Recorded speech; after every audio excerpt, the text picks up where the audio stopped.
Oi, Olá, gente. Heloísa. Oi, Flávio. Prazer em te conhecer. A Ei, Fernanda Ângelo. Jorge está Nossa, aí. tô perdida aqui, hein?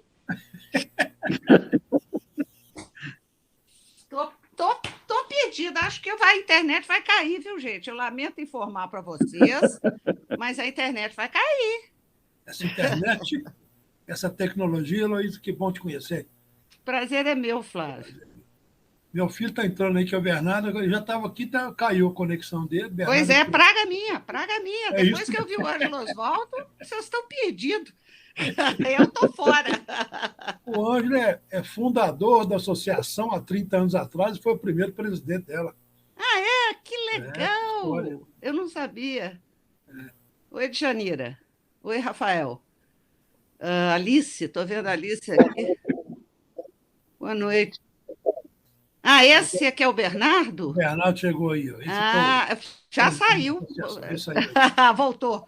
Ei, Bernardo, que prazer em te conhecer. Estava no mudo aqui. Desculpa que eu acabei caindo, Heloísa. Um grande prazer te conhecer. Não, prazer é Conheço, meu. conheço muito a sua bibliografia. Ah, que bom. Eu estou aqui meio apavorada, porque vocês fizeram uma maldade comigo. Vocês meteram o Ângelo Osvaldo nessa conversa. Eu estou fora, vai cair minha internet. E olha que Não, o Ângelo, hein? Heloísa, o Ângelo está com a gente na associação aqui também. Fez de estar aqui para poder te receber, fazer uma mensagem de agradecimento a você também. Então, Não, uma honra falar para vocês. E o Ângelo é uma referência para qualquer pessoa que quiser pensar conjuração mineira, não tenha dúvida. Né? Obrigado, Heloísa. Muito obrigado, Heloísa. Imagina. Mas eu, oi, Rafael. Esse negócio de falar na frente da bibliografia é um problema.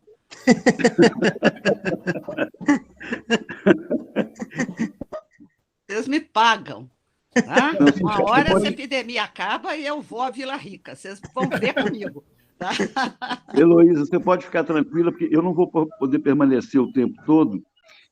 Está aqui na minha casa o Luiz Fernando de Almeida, que foi presidente do IFAM, e hoje é presidente do Instituto Pedra. Sim. E nós temos uma reunião de trabalho agora à noite sobre o Museu Bouyer e umas outras questões ligadas a patrocínio de iniciativas em Ouro Preto, e ele vai embora amanhã cedo para São Paulo. Então, eu não vou poder ficar o tempo todo, porque nós temos essa reunião, vem umas outras pessoas aqui. Louvado seja Tiradentes, Cláudio Manuel da Costa, que estão me protegendo. Não, mas a minha presença decorre de um convite muito grato do Bernardo, que é o presidente da Associação dos Amigos do Museu da Inconfidência, e do Flávio Andrade. O Flávio foi meu companheiro no primeiro mandato de prefeito de Ouro Preto, ele era o vice-prefeito. E foi sempre... Tá. E Flávio foi sempre um vereador muito aguerrido, com muitas lutas em favor da comunidade de Ouro Preto. E o Bernardo, que é historiador, assumiu esse desafio de recolocar nos eixos a Associação de Amigos do Museu da Inconfidência, que foi criada, como o Flávio lembrou, há 30 anos. Eu fui o primeiro presidente dela, e é uma entidade que presta uns serviços fantásticos à cultura ouropretana e, posso dizer, brasileira, porque o Museu da Inconfidência, do ponto de vista museológico, é uma referência nacional e até internacional. E é muito importante que ele tenha uma sociedade de apoio, como modernamente acontece em todos os museus. Sobretudo agora em que nós estamos atravessando uma crise muito grande. O Museu da Inconfidência está com problemas na direção. Houve um certame, de acordo com a lei dos museus, para a escolha do diretor.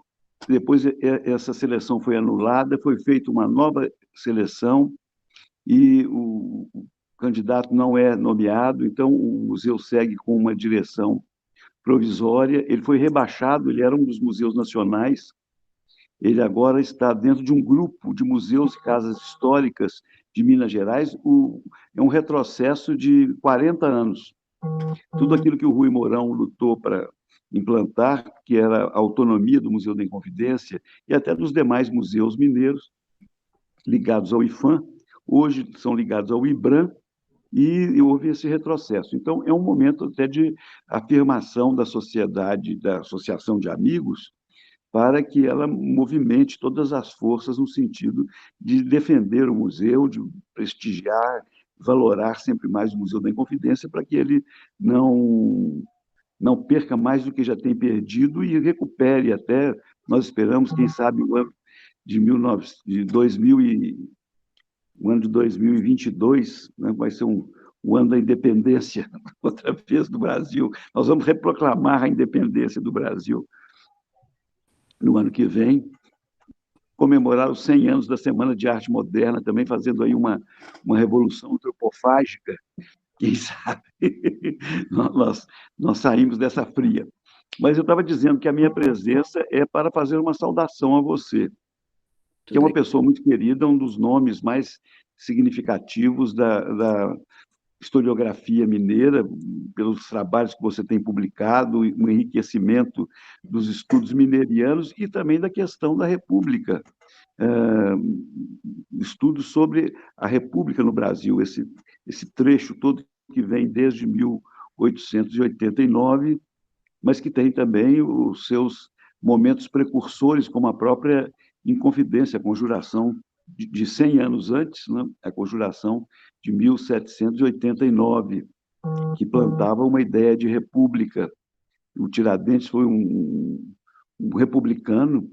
Esses ideais depois foram arrastados por um outro republicano, que às vezes é esquecido como tal, que foi Teófilo Otoni. A Revolução de 1842, no cinquentenário da morte do Tiradentes, é um momento importante de uma nova inflexão do pensamento republicano, e a luta que Teófilo Otoni trava até o protesto dele contra a ereção da estátua equestre de Pedro I no Rio de Janeiro, não? É um gesto em favor da República também. E depois, toda essa trajetória que nos traz ao dia de hoje é a esperança de uma refundação da República Brasileira, né? Depois desses momentos tormentosos todos, desses trechos tormentosos que nós temos vivido, que a gente possa ter uma refundação da República.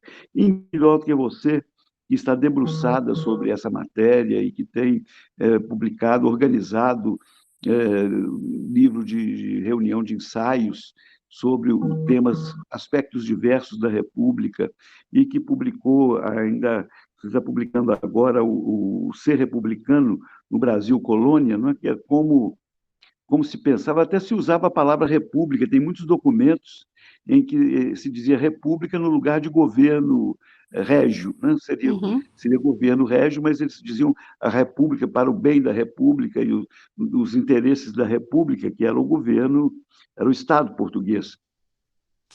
Mas como ser republicano no período colonial nos leva a diversos movimentos muito interessantes, e, sobretudo, no final do século, bem no final do século XVIII e no começo do século XIX, nós, já com a experiência dos Estados Unidos e dos outros países das Américas, que vão também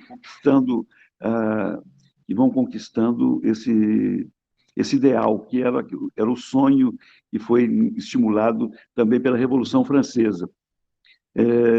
Eu acho que eu só tenho a dizer que é uma honra para a Associação de Amigos do Museu da Inconfidência e uma honra para Ouro Preto ter você hoje falando para nós, você que foi vice-reitora da UFMG, que é um ensaísta, uma historiadora, uma professora titular e que tem, como cientista política, grandes trabalhos, grandes serviços prestados à nossa cultura.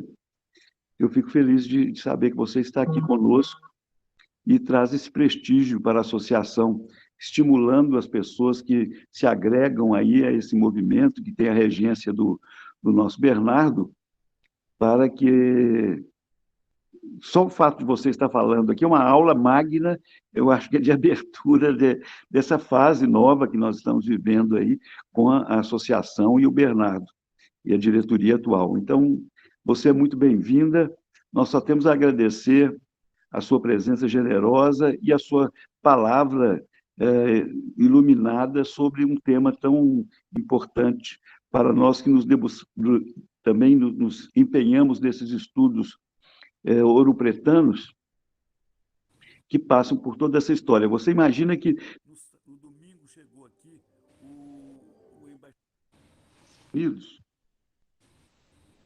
Todd Chapman.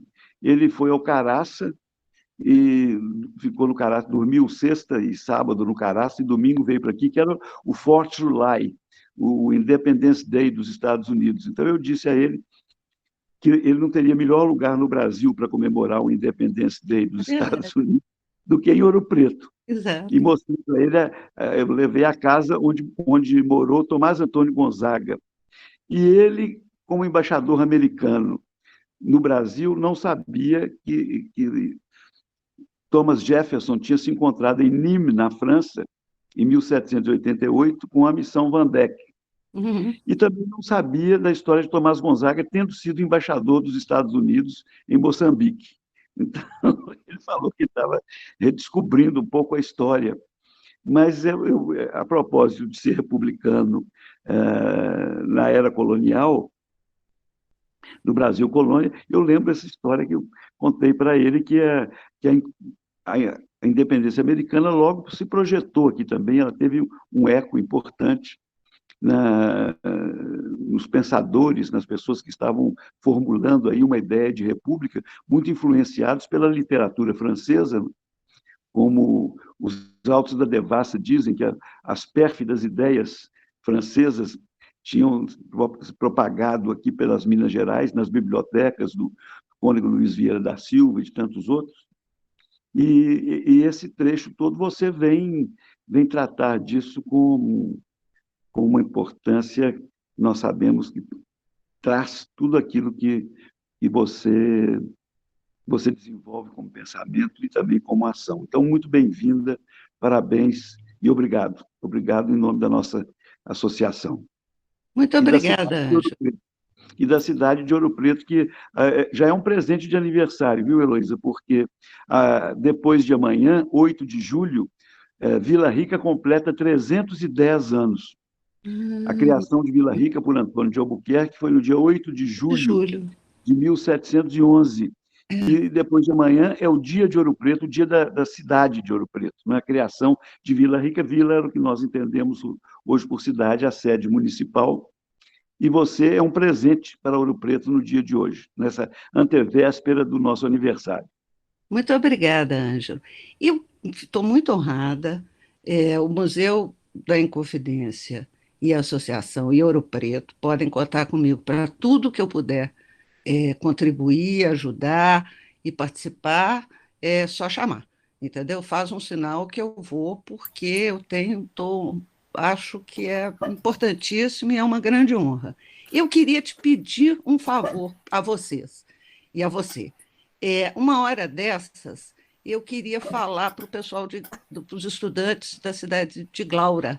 Eu queria falar sobre Silva Alvarenga para eles, que maravilha. Sobre a conjuração do Rio de Janeiro, porque exatamente. Glaura tem uma coisa linda. Eles fizeram uma coisa linda em Glaura, que na hora que a gente chega na cidadezinha, é a única cidade do Brasil que recebe o visitante com os versos do seu poeta, né? Tem uma espécie de outdoor em que entra lá os versos de Silva Alvarenga. E Silva Alvarenga, claro que a conjuração do Rio de Janeiro não tem competência para conjurar sozinha. Então, a liderança de Silva Alvarenga foi essencial. Os cariocas não iam conseguir fazer aquele negócio todo, aquele trem bom, sem um mineiro. E eu acho que a garotada precisa ter orgulho do Silva Alvarenga também como líder da conjuração do Rio de Janeiro. Ele, claro, é um grande poeta, mas eu tinha muita vontade de contar para eles a história do nosso poeta, que também levou à frente a conjuração do Rio e pagou um preço alto por isso, né? Então, se vocês puderem um dia, claro, eu gostaria muito. Eu acho que eu consigo fazer uma coisa acessível para a garotada e acho lindo a gente chegar em Glaura. Vamos providenciar isso. Nós temos um salão comunitário muito simpático, muito agradável em Glaura. A igreja de Santo Antônio está em restauração, felizmente a obra está indo adiante, mas temos um salão comunitário onde podemos fazer essa reunião, convidar os jovens de Glaura, que é o antigo arraial de Santo Antônio da Casa Branca. Casa Branca, isso. Onde nasceu Manuel da Silva Alvarenga. E fui eu, como prefeito, no mandato anterior, que selecionei esses versos. Ah, foi? Que legal! Mandei colocar, porque todo mundo pergunta quem que é Glaura. Então, eu lembrei, é o livro que chama Glaura Poemas. Ele publicou em vida, né? Ele publicou, o título é Glaura Poemas Eróticos. Nem tão eróticos eles são assim, é o título do livro. Mas vamos contar juntos, então, essa história para a garotada? Vamos contar isso. Muito bom. E muito obrigada por você ter colocado os versos, porque é lindo você chegar em Glaura e o poeta nos receber. Eu tirei foto e mando para todo mundo. A gente fez um especial na Globo News há mais tempo, inclusive com as fotos falando da conjuração do Rio de Janeiro e o outdoor que tinha lá de Glaura, que nós tiramos a foto e botamos no ar, entendeu? Então é a cidade. Então, e você sabe que muito lindo. O Santo Antônio da Casa Branca é um local histórico, porque era toda a ligação da Estrada Real Norte. Uhum. As pessoas saíam de Vila Rica, iam até o topo da Serra de Ouro Preto, desciam pela rampa do chafariz de Dom Rodrigo José de Medeiros. Ainda, né? Está lá, nós estamos restaurando ele agora, mais uma vez. Depois iam até Cachoeira do Campo e seguiam para Santo Antônio da Casa Branca e de lá para a Ponte de Ana de Sá. É o único local em que se podia fazer uma ponte no Rio das Velhas. A calha é larga e havia uma ilha ali. Então, isso facilitou a construção de 2 lances de ponte. Ai, eu não sabia. E essa ponte é que ligava, então, Vila Rica a Sabará, porque seguia-se aí por Acuruí, Rio de Pedras, até o Arraial de Congonhas de Sabará, que hoje é Nova Lima. Né? Eu vou lá. Depois Sabará, e nós restauramos essa ponte também, a Ponte de Ana de Sá. Mas o povo de quem nasceu em Casa Branca, fala Casa Branca, é casabranquense. Porque resolveram isso nos anos 50, resolveram mudar o nome dos distritos de Ouro Preto. São Gonçalo do Amarante virou Amarantina, porque tinha muito São Gonçalo. E tinha muita Casa Branca, puseram, então, Glaura, o nome da musa do poeta Silva Alvarenga, o título do livro dele, é a Marília do Silva Alvarenga, é a Glaura. É a Glaura. Mas o povo de Glaura não gostava de falar Glaura, falava Casa Branca. Flávio lembra muito bem disso. Falava Casa Branca.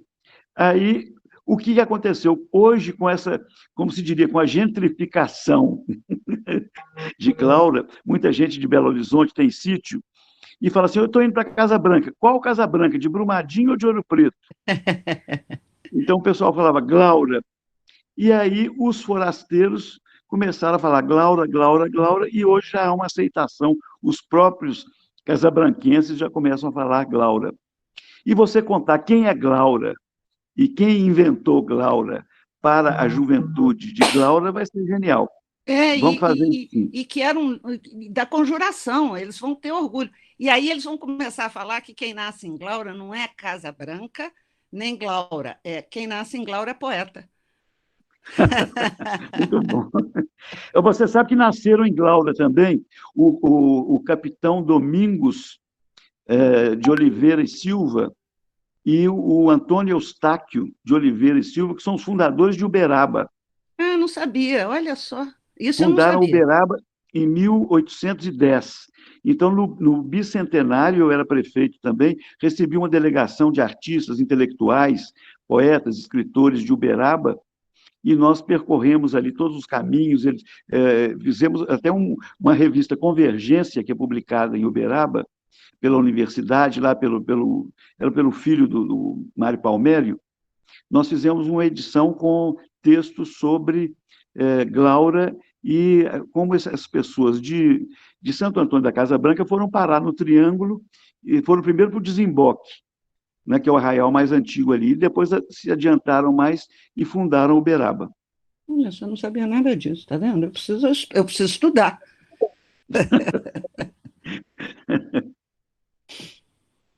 Muito bem. Aí, Bernardo, agora o comando é seu. Ângelo, agradeço demais pelas palavras aqui de novo. Falar depois do é difícil, né, Heloísa? Muito. E eles me botaram a outra bibliografia escondida aí, que é o Mauro Verquema, tá legal? Vai cair Pois na é, internet. tá nos ouvindo aqui. Vocês me botar na frente da bibliografia. Oi, Heloísa, mas só puxando o gancho, como o Ângelo falou, a gente está retomando as ações pela Associação de Amigos, ficou algum tempo parada. Então, para nós, essa palestra é muito importante, que é a primeira ação dessa diretoria que assumiu. Estou como presidente, a gente está nesse mandato desde do ano passado, e nós é um grande prazer ter você aqui, você ter aceitado esse convite, porque é a nossa estreia como ação pela associação. Olha a minha responsabilidade, né, gente? Pois é, mas muito bom te ouvir aqui. Como eu te disse, eu sou um grande fã seu como historiador, formado aqui no CHS, então a gente conhece muito da bibliografia, dos seus estudos. O Ângelo citou vários exemplos aqui da sua trajetória, então, para nós, muito bacana esse bate-papo. Só dar boa noite para a turma toda. A gente acabou começando a conversa sem iniciar de fato o evento, né? Mas é um prazer ter todos vocês aqui, e a gente está aqui para conversar sobre isso e ouvir um pouco da Heloísa, e depois a gente abre para perguntas, a gente vai trabalhando direitinho, vai ser um bate-papo muito gostoso. Tomara. Heloísa, acabou que a gente não estruturou direito como é que ia ser a fala, então se você quiser dar um panorama sobre conjuração mineira, o que é ser republicano no Brasil colônia? Tá certo, não dá para a gente pegar todo ser republicano, mas a parte 2 a gente continua em Glaura, né? Mas muito obrigada, gente, muito obrigada, é uma honra mesmo, tá? Eu estou muito feliz, o convite do Flávio, o convite do Bernardo, e falar sobre a conjuração mineira é algo que eu sempre fico achando que precisamos retomar de onde Tiradentes parou. Então, do Brasil de hoje. Então, então eu vou tentar falar um pouco. Flávio me disse para pensar um pouco, fazer uma conversa, chamando a atenção para alguns, né, para alguns pontos da história. Não dá para fazer tudo, porque é tudo muito rico, e a gente conversar e tal, e eu insisto nisso. Eu estou à disposição de vocês quando vocês precisarem ou acharem que eu posso ser útil, e quero muito ter a oportunidade de ir à Glaura e convencer os meninos, tentar convencer os meninos que quem nasce lá é poeta e revolucionário, e conjurado, poeta e conjurado. Tá? Eu pensei em começar, então. Eu sei que vocês vão pensar assim, mas isso a gente está cansado de saber. Mas eu queria começar, talvez alguma coisa a gente não. Eu queria começar homenageando o nosso museu e começar pensando na chegada. Eu não sei exatamente o dia que isso aconteceu, mas no Rio de Janeiro, em junho de 1788, a chegada de 2 exemplares da coletânea das leis constitucionais dos Estados Unidos da América. Em geral, a gente conhece a história de um exemplar, né? Que é o que vocês têm. Então, esses 2 exemplares eles vão desembarcar clandestinos, né? No porto do Rio de Janeiro. É um livrinho de tamanho pequeno, vocês todos conhecem, tem o formato de uma caderneta de capa dura, o plano era esse. É fácil da gente esconder esse livro nas barbas de uma autoridade portuguesa xereta. Ele vem embrulhado na roupa de 2 estudantes, na bagagem de uma dupla de estudantes, que é o José Álvares Maciel e José Pereira Ribeiro. Eles tinham acabado de se formar em Coimbra e eles estavam de retorno ao Brasil com muita disposição política rebelde, né? Esse livro ele é publicado em francês, que é a língua internacional da época, e ele tem um propósito importante, que é o propósito de promover a Revolução Americana, para além, obviamente, das fronteiras da Revolução das antigas 13 colônias. O conteúdo desse livro é letal para as monarquias absolutistas, ou ou as monarquias do antigo regime, porque eles trazem os documentos fundadores da República, pela primeira vez nos Estados Unidos. Né? Além dos. Então, esse livro traz a Declaração de Independência, os artigos da Confederação, a República, que é o primeiro momento da construção da República após a independência, né? Algumas constituições dos estados que formam a República, além de uns documentos importantes, como o juramento da Baía de Massachusetts, a Instrução de Boston, o Ato de Navegação, o Censo. Né? Agora, por que esse livro era importante? Por que esses documentos são importantes? Por duas razões. Quer dizer, esse livro, pela primeira vez na história, ele lança a luz sobre uma visão de futuro. Né? Esse livro é poderoso porque ele vai dizer o que é uma república, né, no século XVIII, uma república moderna, não mais as repúblicas romanas, não mais a República Romana, as repúblicas antigas ou as cidades italianas, o que a república deve ser e como é que a gente faz para construir uma república, para realizar uma república. Né? E ele traz as ferramentas, também pela primeira vez, para a gente pensar como construir a república, como implantar a república num território continental, né? E com uma população numerosa, porque até então a república só se considerava, até Montesquieu, né? Só se considerava a república, a viabilidade do experimento republicano, em pequenos territórios. E o livro traz, então, uma proposta grande demais para a imaginação política da época, que é essa. Não, nós podemos pensar a república num grande território, né, com uma população grande. No Rio de Janeiro, os dois estudantes, o Álvares Maciel vai se encontrar com o alferes, Joaquim José da Silva Xavier, e com o padre Rolim. Né? Maciel já conhecia Tiradentes, porque o cunhado de Maciel era o coronel Francisco de Paula Freire de Andrade, que era o comandante de Tiradentes, no Regimento Regular dos Dragões das Minas. Eles tinham uma afinidade grande. Vamos imaginando, né, os dois se encontrando. Tem interesse demais ali, e aí o Maciel não tem dúvida. Ele empresta o exemplar que ele trouxe para o Tiradentes. Lembrem-se sempre que chegaram 2 exemplares. Ele empresta para o Tiradentes. Né? Tiradentes pega o livro e não larga mais. Bota na algibeira e nunca mais ele larga o livro. Tá? Quase um ano depois, o Tiradentes está de volta ao Rio de Janeiro, e aí um pé de página, gente, uma das coisas... tem muita coisa que a gente não sabe sobre a Conjuração Mineira, e uma delas é o que, de fato, havia de apoio e de conjuração no Rio de Janeiro. Né?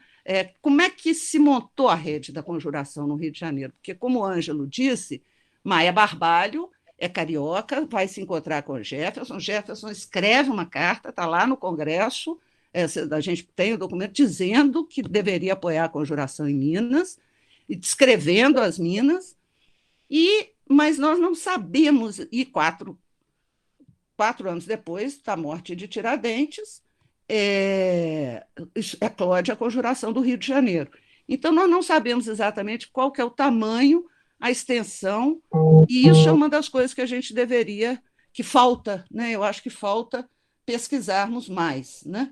Mas Tiradentes está de volta, como eu estava dizendo, ao Rio de Janeiro, em maio de 1789, e aí, 2 dias antes de ser preso, ele percebe que ele está sendo seguido, né? Por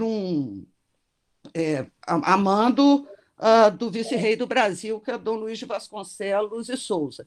E aí ele pega o exemplar da coletânea de leis constitucionais, entrega a um subordinado dele, que se chamava Francisco Xavier Machado, e diz, olha, leve esse livro e põe na mão do Cláudio Manuel da Costa, em Vila Rica, ou do Tomás Antônio Gonzaga. Evidentemente, Tiradentes foi traído nisso. O exemplar nunca chegou às mãos de Cláudio Manuel ou dos conjurados. O Francisco Machado leva direto para o Visconde Barbacena, lá no Palácio do Governador, e o Barbacena fica alarmado, né? E manda abrir uma investigação urgente, sigilosa, separada da devassa original, da devassa principal, né? Porque o que apavora o nosso amigo Barbacena é que ali você tem um bocado de documentos revolucionários, né? Porque, vejam, a coletânea reúne tantos escritos constitucionais, quer dizer, como é que eu vou criar uma estrutura de governo para a República? Mas ela traz uma outra coisa. Ela traz, pela primeira vez também, o catálogo de direitos estabelecidos no preâmbulo da Declaração de Independência. E o perigo, e o Visconde Barbacena não era bobo, o perigo é esse, né? Se não bastasse trazer para as Minas a nova linguagem do republicanismo que brotou no território das 13 colônias inglesas, da antiga América inglesa, o livro juntava essas ideias do republicanismo com a afirmativa de que todos os homens possuem direitos, esses direitos são inatos, esses direitos não são uma evidência natural, eles não dependem de Deus e eles constituem uma condição de proteção de cada indivíduo, e eles são uma conquista histórica e política. E isso é muito revolucionário. Até hoje, imaginem o Visconde Barbacena vendo isso na mão dele, né? Eu fico imaginando, mas é isso aí, imaginando o Visconde Barbacena nervosíssimo, dizendo como é que uma publicação ilegal, incendiária, abriu brecha na minha administração, está circulando clandestino entre o Rio de Janeiro e Minas, né? Eu fico imaginando eles bravejando, né? Então, esse exemplar ele vai ser preservado, porque o Visconde coloca na devassa, separado, vai ficar anos depois dentro de um saco verde, e aí até um dia, a época do governo de Vargas, no século XX, o sujeito olha lá, o diretor de onde estava, eu não sei de cor aqui, rapidamente ele olha, fala assim, estão criando uma biblioteca nova lá na cidade do Desterro, que é Florianópolis, e eu vou mandar, isso é um livro antigo, eu vou mandar isso para lá. E o cara, inclusive, escreve atrás no livro Tiradentes, nesse livro, nesse exemplar da coletânea, o nome dele. E aí ele manda para lá. Quando o Tancredo Neves era governador de Minas, Tancredo era um cara que conhecia bem, era a Conjuração Mineira e gostava da história de Minas. Ele vai a Santa Catarina e o governador, acho que o Esperidião Amin, fala para ele assim, Tiradentes, tem um livro aqui, né? Essa Confidência Mineira tem um livro aqui. E aí o Tancredo fala, tem um livro aí? Tem, deixa eu te mostrar. E mostra. Eu gosto de imaginar que o Tancredo deve ter dito para o governador assim, bom, você vai entregar o livro por bem ou eu mando a tropa? Né? Mas, de qualquer forma, não sei como é que foi a negociação, o fato é que Tancredo traz o livro de volta e ele hoje está no nosso memorial, no nosso museu. Se você me permite uma parte, Heloísa, Ângelo, se você me permite uma parte, quem sabia e enfatizava muito a existência desse livrinho é o Recueil de Lois Constitutives des États-Unis de l'Amérique. Foi o historiador Tarquínio José Barbosa de Oliveira, que veio se instalar em Ouro Preto, comprou a fazenda do Manso e uma residência no Alto da Cruz, e o Tarquínio falava nisso dia e noite. Ele achava que tinha que haver um movimento de Minas Gerais de ir a Santa Catarina e resgatar esse livro. Ele também estava certo. Ele falava nisso sem parar. E o Zé Aparecido soube dessa história e foi ele, como secretário da Cultura de Minas Gerais, que convenceu o Esperidião Amin a vir aqui no 21 de abril e entregar para o Tancredo o livrinho, e o Tancredo passou para o Museu da Inconfidência. Foi no 21 de abril de 1984. Pois é. Eu gosto mais de pensar o Tancredo falando assim, você entrega por bem ou eu mando a tropa? Mas foi o Zé Aparecido que fez uma... E o Esperidião Amin queria se aproximar do Tancredo, isso ali já estava naquelas negociações da ruptura da Aliança Democrática, né? O Esperidião, ele era do PDS, mas estava em dissidência, e por isso ele fez questão de trazer. Foi muito criticado em Santa Catarina por causa disso, mas felizmente nós ganhamos o livrinho que está no Museu da Inconfidência. Isso mesmo. Então, então, agora, vamos pensar uma coisa aqui. E o segundo exemplar? Né? O que a gente sabe? A gente sabe muito pouco do segundo exemplar. Nós sabemos que ele chegou intacto à Vila Rica, né?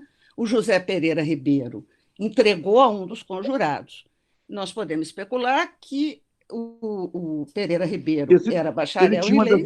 Ele tinha uma das maiores bibliotecas de Minas Gerais, em Mariana, em José Pereira Ribeiro. Ele tinha uma livraria invejável, né?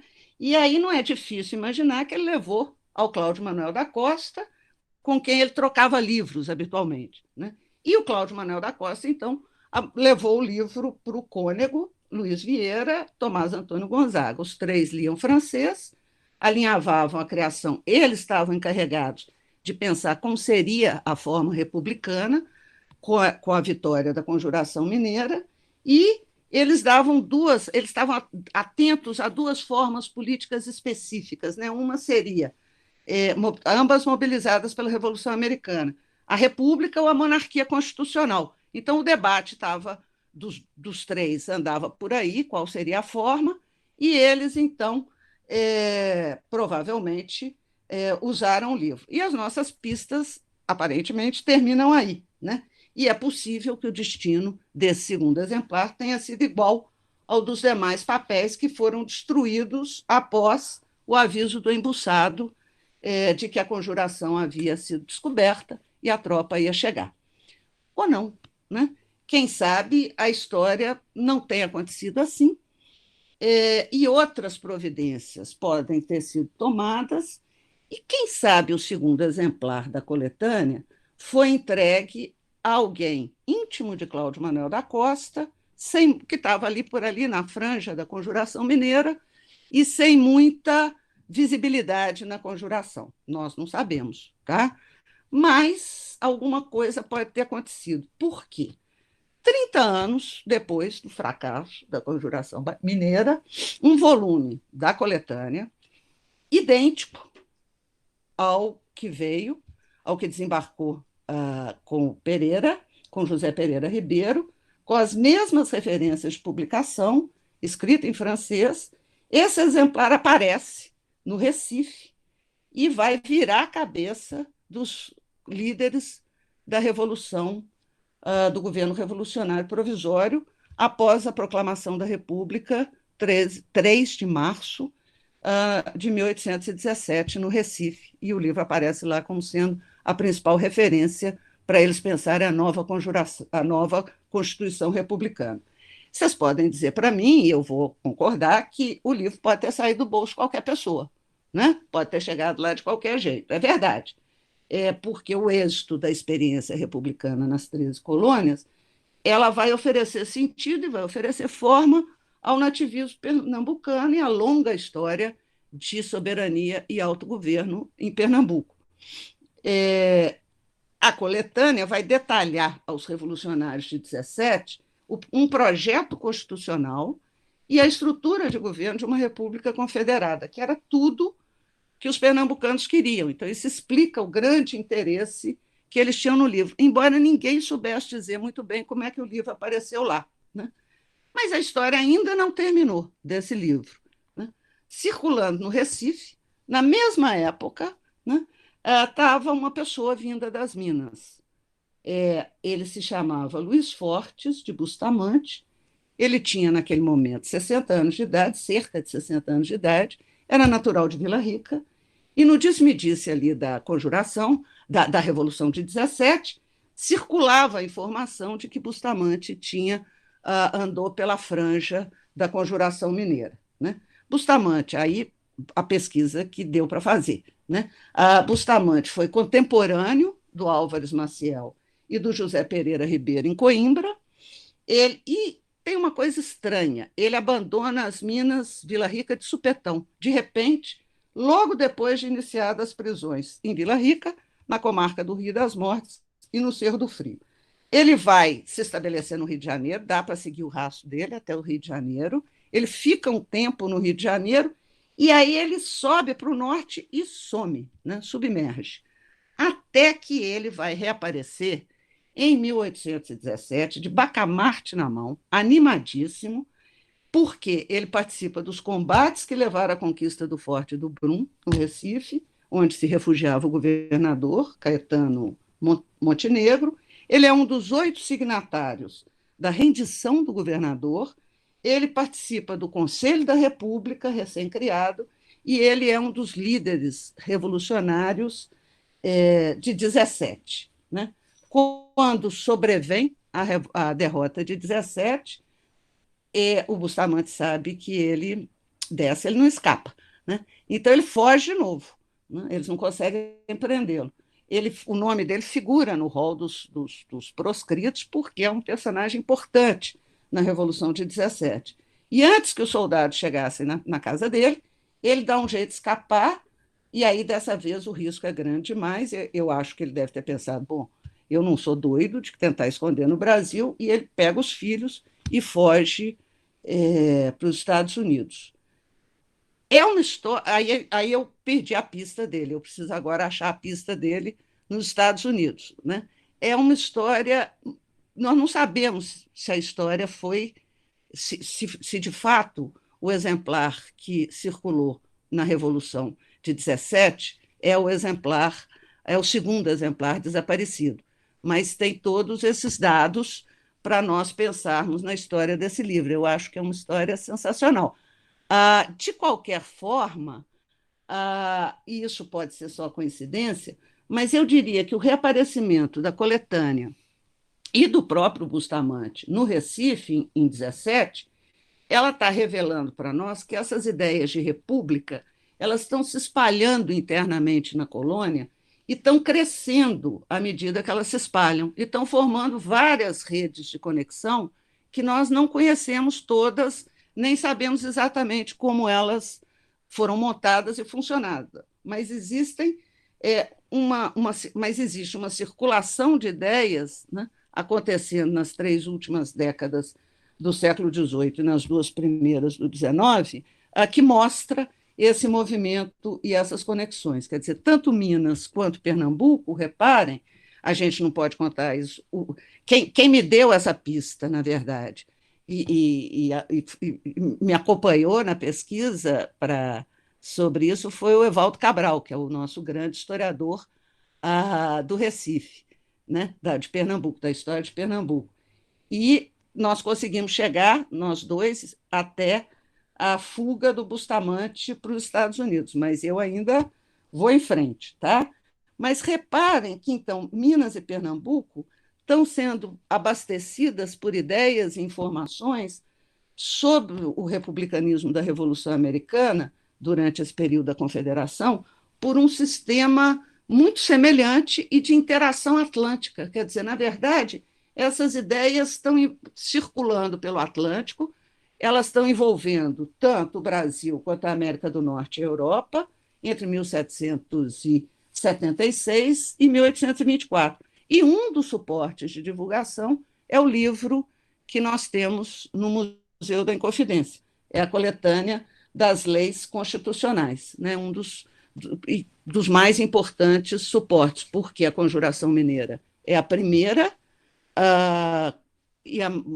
talvez seja o mais importante movimento de ideias do período colonial, e a Revolução de 17 traz um projeto alternativo ao Rio de Janeiro para a independência do Brasil. Então, essa conexão com o mesmo livro, né, com o mesmo suporte de divulgação de ideias, é muito, muito interessante. Vejam que a gente sabe ainda muito pouco sobre essas histórias, né, sobre esse movimento de ideias que está aí na Conjuração Mineira. Né? Aliás, nós não sabemos nem a data precisa que a Conjuração Mineira tomou forma. Eu sugiro a gente pensar que ela toma forma em algum momento entre 1781, né, que é o ano que estudantes mineiros e cariocas em Coimbra vão criar uma associação secreta e vão jurar dedicação à causa da soberania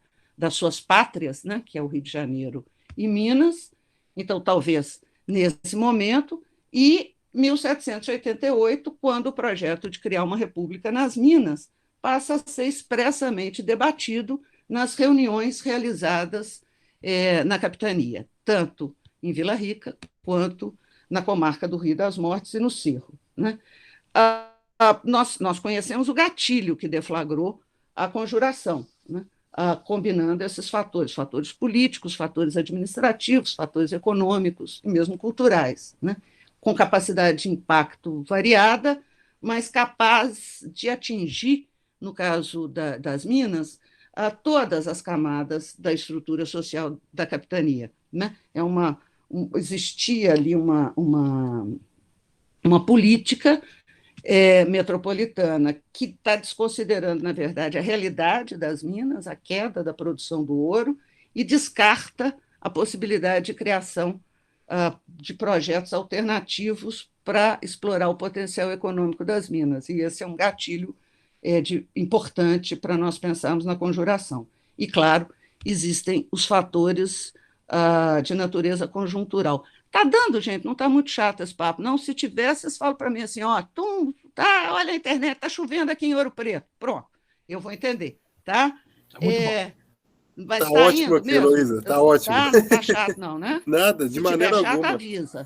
Olha lá, Mauro Verquema, tá? Ó, o Verquema escondidão aí, vai falar aí, tá? Ao anjo. Então, depois eu vou falar. Então, depois vocês me falam, olha, caiu aqui, está chovendo, caiu a internet, tá? Combinado? Se tiver chato?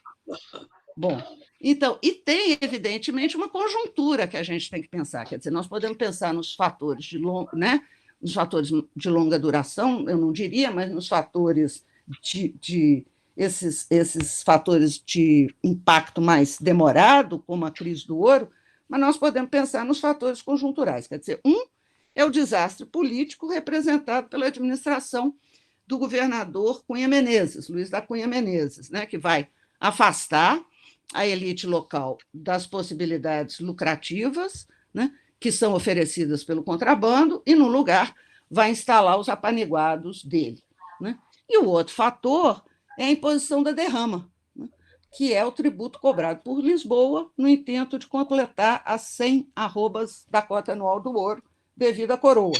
E o que é importante na derrama, me parece, é nós pensarmos que esse é um imposto que vai recair sobre toda a população. É por isso que ele é um gatilho tão importante. Ele não recai só para um setor, ele vai recair para a população inteira. É o fanfarrão Minésio mesmo. Vai recair para a população inteira, né? E ninguém sabia ao certo como é que ia ser a cobrança, mas tinha muita especulação, se a gente pegar a conversa dos conjurados, né? Por exemplo, e nós podemos fazer as contas do que significaria a cobrança da derrama. Se Lisboa, vou fazer uma conta aqui para vocês, se Lisboa resolvesse cobrar todas as parcelas atrasadas, a fatura ia sair por volta de 8 toneladas de ouro, né? Em torno de 46 gramas de ouro para serem pagas por cada homem livre da capitania, né? Isso, já a cobrança da dívida dos contratadores, que é mais fácil da gente calcular, vai subir aí por volta de 5 toneladas de ouro. Então, vejam que isso é um fator de unificação contra o governo, né? Por isso que a derrama é um gatilho tão forte para a conjuração mineira, né? Porque essa história da gente impor taxa e criar impostos é sempre uma alternativa para o governante resolver a crise que ele próprio criou, né? Ou contribuiu para criar. Mas essa alternativa ela vai provocar reações, né? E, no caso da derrama, se essa conta que eu fiz faz sentido, ela vai provocar reações muito fortes, principalmente se nós considerarmos que ela está sendo aplicada numa capitania que, naquele momento, está sendo surrada e dilapidada por conta da crise do ouro. Então, é possível a gente identificar, nesse momento, os sinais do desastre. E aí, talvez, a gente possa pensar que a temperatura política vai chegar no ponto de ebulição, né? O outro elemento que é interessante pensar também é como era eclético o grupo dos conjurados, né? Porque nós temos ali padres, né? Nós temos ali o cônego, né? 3 grandes poetas, o Tomás Antônio Gonzaga, o Cláudio Manuel, que é, né? Lembrem-se que Vila Rica é a única vila, é a única cidade fundada por um poema no Brasil, né? Que é o poema Vila Rica, de Cláudio Manuel da Costa, que é uma beleza. Vou discordar aqui do Antônio Cândido. Tá? É a nossa única cidade fundada por um poema. Isso é muito bonito. Né? E Cláudio é um grande poeta, um poeta mais sofisticado do que Tomás Antônio. Tomás Antônio é mais popular, é um poeta mais popular, Cláudio Manuel é um poeta mais elaborado. Né? E Alvarenga Peixoto, que sempre fica na rabeira dos dois, porque, embora seja um grande poeta, é duro ele competir com Tomás Antônio Gonzaga e com Cláudio Manuel. Né? Além dos nossos poetas, nós temos militares, o que indica bem que a conjuração não pretendia passar a ação. O mais graduado, o tenente-coronel Francisco de Paula Freire de Andrade, que é o comandante do Corpo Militar dos Dragões e que está encarregado de deflagrar a parte militar da conjuração, né? Mas existe um conjunto grande, reparem, tem médicos, tem naturalistas, tem engenheiros, tem fazendeiros, comerciantes, contratadores, os magnatas locais, o José Rodrigues de Macedo, por exemplo, com a Casa dos Contos, né, com o Sobrado, que vai abrigar diversas reuniões da conjuração. E eu diria para vocês que alguns desses conjurados, não dá para a gente pensar todos, mas alguns deles, gente, eles parecem que eles saltaram do campo da ficção diretamente para a realidade. Né? Eu vou dar 3 exemplos aqui. Claro, escapar da ficção para criar confusão nas minas. Né? Parecem personagens ficcionais, né? De tão interessantes que eles são. É claro, é o Tiradentes. Né? É bom pensar no... Eu penso muito, eu acho que o Tiradentes, eu acho que a gente pode considerar assim, que o Tiradentes é o grande propagandista das ideias. É por isso que ele vai ser punido. Né? É ele que faz a divulgação das ideias e ele é o grande propagandista das ideias que vão sustentar o projeto político da conjuração. E ele é o responsável, e aí eu acho que é uma questão que vale muito a pena pensar nela, talvez, ele é o responsável por colocar as ideias da conjuração, da República e tal, no interior de uma rede que cruza, no interior de uma rede onde participam diferentes grupos sociais. Ele tira a ideia do campo letrado, digamos assim, e ele coloca aquilo em circulação para os mais variados setores da sociedade. Né? Não é à toa que o Cláudio Manuel da Costa dizia que ele era o corta-vento. Né? Ele vivia se movimentando de um lado para o outro, e essa vida intermitente que o Tiradentes levou permitiu a ele um conhecimento amplo do território das minas, principalmente a localização das picadas e dos atalhos, e principalmente o relacionamento com todo tipo de gente. Né? Eu participei de uma exposição sobre os grandes líderes revolucionários do século XVIII na América Latina inteira, que está acontecendo em Chicago, né? E eu cuidei do Tiradentes. E o Tiradentes foi um dos líderes que está lá na exposição. Ele deve estar satisfeito de estar lá em Chicago. E eu fico pensando no Tiradentes impressionando as pessoas pela desenvoltura, porque ninguém faz propaganda de ideia se não for assim, um pouco fanfarrão, se não for um tipo simpático, se não for bom de conversa. Né? Ele tinha que fazer sucesso em alguns lugares de sociabilidade, nas pousadias, nas tavernas, nas estalagens, nas casas de alcouce, que eram os prostíbulos, né? E nas vendas. E as vendas são um centro de difusão de ideias muito bom, porque nas vendas misturava ali um pequeno comércio e o lazer. Né? Ela atraía toda a espécie de gente, é um local de festa, é um local de abrigo para escravos fugidos, é um lugar de vadio. Então, se atravessa ali todo tipo de gente para nós pensarmos nessa circulação. Né? E o Tiradentes realmente devia ser bom de conversa, porque ele tinha uma ideia de felicidade, né, que coloria o projeto político dele. Né? Se nas Minas... Isso aqui é dramático. Se nas Minas existisse, e aí eu cito o Tiradentes, outro governo, e fosse uma república, assim como a América Inglesa, seria o país mais feliz do mundo. Ele gostava muito de usar essa expressão. Né? E aí, olha o Tiradentes, em 1787, se engraçando com uma moça. A moça tinha uma morena de 21 anos, em Vila Rica, chamava Simplícia Maria de Moura, ela era costureira e era prostituta, e o Tiradentes estava fazendo charme para a moça. E aí ele diz, eu vou fazer feliz essa terra. E aí, quando essa terra for feliz, eu também vou ser muito feliz. Né? Então, ele tem uma ideia, a gente não presta muita atenção na dimensão do que significa buscar a felicidade, que está lá no livro, que está na compilação das leis constitucionais, o direito à felicidade. Né? E Tiradentes, então, está fazendo essas ideias circularem até mesmo quando ele está piscando o olho para as moças bonitas de Vila Rica. Né? Então, felicidade é o modo do Tiradentes. Eu estou pegando um mote do Tiradentes só, pelo tempo que a gente tem. Mas olha que personagem, né? Felicidade é um modo do Tiradentes transformar a ação em palavras. Né? É uma meta, e ele está dizendo para a Simplícia o seguinte, olha, isso tem a ver com o curso cotidiano. Tiradentes é moderno por causa disso. Ele está dizendo, felicidade tem a ver com o curso cotidiano da minha vida. Eu quero multiplicar meus bens, eu quero fruir as condições de bem-estar e de fartura.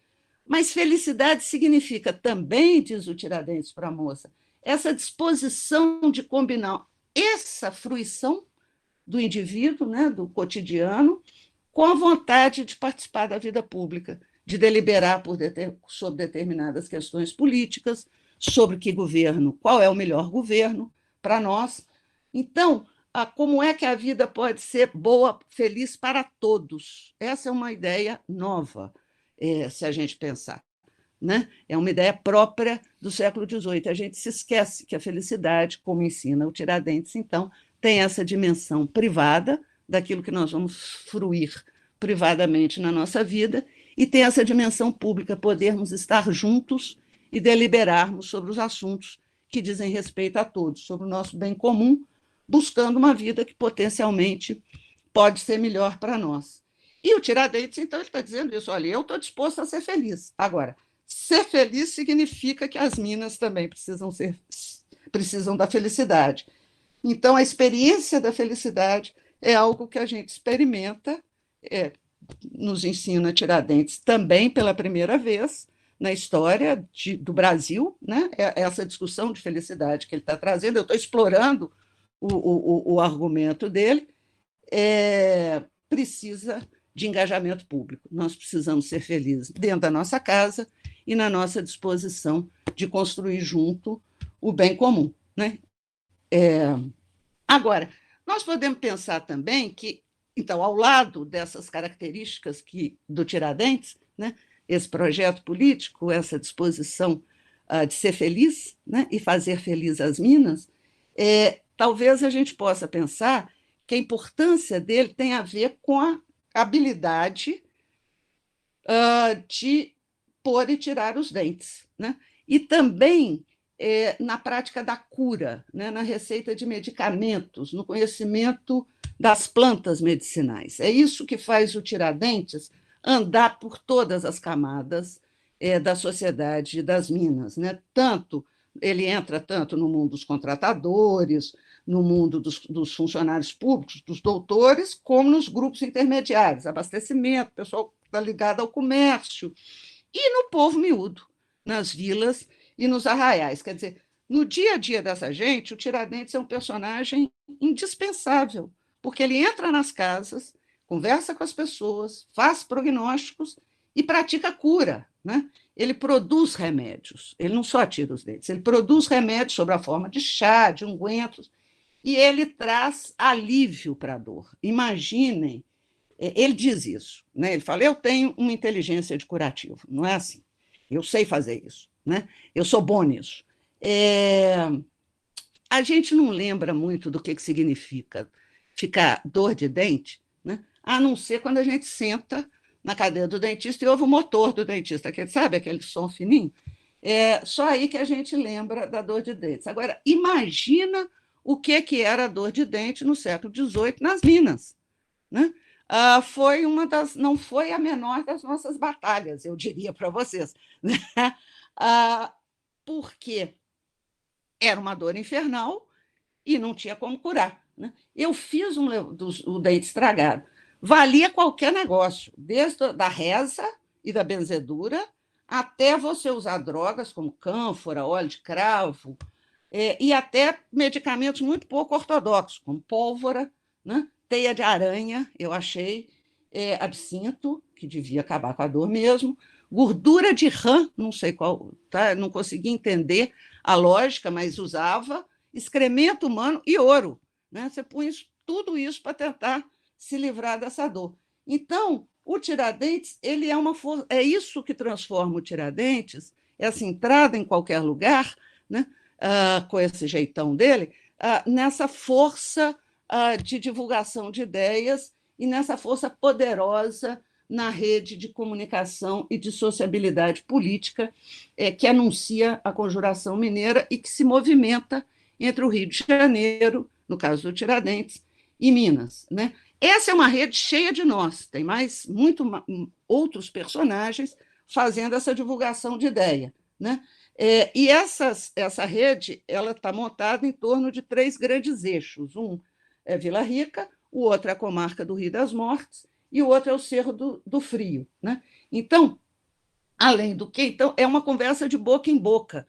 Você encontra documentos na devassa dizendo assim, não, o sujeito lá, o camponês, não, eu estava andando na estrada, encontrei com o meu compadre, que encontrou com fulano, que disse que, e aí ele fala da ideia, por exemplo, de autossuficiência econômica ou de autonomia política, o que é o poder republicano, como que é bom ser republicano, porque na república as pessoas comem bem, né? Então, você tem uma circulação da ideia e uma apropriação da ideia nas diferentes camadas dessa estrutura social. Além do que, você tem um ambiente urbano em que os públicos se cruzam, né? Públicos distintos se cruzam e andam de ombro a ombro, inclusive no abastecimento de água dos chafarizes. Então, desde a gente pensar... Então, essas ideias, na verdade, elas estão circulando e estão erodindo o poder da coroa. A função delas é essa, né? Quanto mais circularem, maior é o processo de erosão para com a coroa portuguesa, entre músico, artesão, clérigo, tropeiro, lavrador, pequenos comerciantes, né? Então, repare, é um personagem que parece que não existe, né? Saiu da ficção. Outros personagens menos conhecidos que o Tiradentes também escapuliram da ficção para fazer confusão nas Minas. Eu penso que o mais fascinante deles é o Padre Rolim, né? O Padre Rolim é o principal responsável pelo planejamento estratégico e militar do Levante no Distrito Diamantino. E eu diria que Padre Rolim passou a vida driblando a coroa portuguesa, né? Ele falsificou moeda, subornou as autoridades, inclusive as autoridades eclesiásticas, emprestou dinheiro a juros e desviava diamante do Tejuco, da rota oficial de Lisboa, para a trilha clandestina, né, do contrabando de diamantes que terminava em Amsterdã, tranquilamente. Ele era contrabandista, para usar os termos de hoje, né, agiota, um aventureiro temerário e um sedutor incorrigível, né? Então, é um personagem fascinante. Tem uma bela biografia do Padre Rolim, entre a cruz e a espada, feita por um jornalista, não me lembro aqui o nome dele, mas é um livro muito bom de ler, inclusive, né? Era Padre Rolim que, inclusive, em função das ligações que ele tinha com os faiscadores clandestinos no Tejuco, ele pretendia, ele estava encarregado do planejamento militar no Tejuco, ele pretendia fazer o recuo tático, né, e usar do que à época se chamava guerra volante, ou a guerra brasílica, que é hoje o que nós chamamos de guerrilha, no Distrito Diamantino. O plano do Padre Rolim dizia que era preciso adicionar, eu fico imaginando ele esfregando a mão e dizendo essa frase, a frase é histórica, a frase está nos autos, que era preciso adicionar pólvora à poesia de Vila Rica, né? E ele estava disposto a adicionar muita pólvora à poesia de Vila Rica, porque o plano dele era o seguinte, ele ia tomar o controle de toda a região dos Diamantes, à frente de 200 faiscadores e contrabandistas armados, né, e armados aí a mosquete e facões. Ele vai fechar os caminhos, o plano militar é esse, ele vai fechar os caminhos de acesso ao Distrito Diamantino e dar prosseguimento à revolta lá dentro. Fecha aquilo ali, fazemos uma guerra brasílica e, em meio aos penhascos de Diamantina, do Arraial do Tejuco, né, é possível encurralar as tropas portuguesas. Reparem que a estratégia militar da Conjuração Mineira ela guarda semelhança estratégica com a Guerra de Independência das 13 colônias. O que eles estão apostando, tanto na Conjuração Mineira quanto no que aconteceu nas 13 colônias, é o seguinte: o custo da Guerra Atlântica é muito alto. Né? A Inglaterra que o diga. Né? Portugal não ia suportar manter o custo de uma guerra atlântica. Né? Então, a hipótese é, se as Minas resistissem, no máximo por até 3 anos, os portugueses teriam que reconhecer a independência, né? Como os ingleses tiveram que fazer na Revolução, na Guerra de Independência das 13 colônias. Reparem, a expectativa do Padre Rolim é parecida com a da Guerra de Independência americana. Não é vencer no campo militar, é exaurir o inimigo. É isso que ele estava querendo. E aí, com essa, você expulsa as tropas portuguesas? Não. Você exaure Portugal, inclusive economicamente, que quero ver Portugal ficar bancando uma guerra brasílica através do Atlântico, e força Lisboa a negociar. Né? Esse é o plano. E Padre Rolim também, esse é o plano militar, né? que vai formar o planejamento militar da Conjuração também no fechamento do Caminho Velho e no fechamento do Caminho Novo. Mas a ideia do recuo, a Conjuração, a face militar da Conjuração não ocorreria em Vila Rica, ocorreria nesse recuo para o Distrito Diamantino.